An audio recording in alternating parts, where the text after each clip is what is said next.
Éternuer, un réflexe, et on le fait parfois en fermant la bouche ou en se pinçant le nez par souci de discrétion. Pourtant, se retenir d'éternuer est dangereux pour la santé.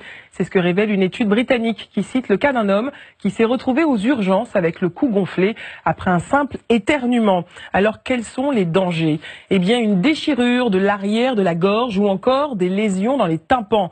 Voilà ce qui peut arriver à ceux qui tentent de bloquer leur éternuement en se bouchant le nez et la bouche. C'est la pression de l'air contenu dans notre organisme qui provoque ces effets. Cet air, resté emprisonné dans la poitrine, peut également déclencher jusqu'à un décollement des poumons, voire, dans des cas très rares, une rupture d'anévrisme, c'est-à-dire une hémorragie interne. Alors à quoi sert d'éternuer?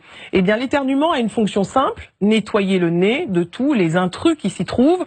En plus de chasser les particules indésirables, cette expiration brutale d'air redynamise tout le système de circulation du mucus, chargé de piéger les poussières et de les éliminer.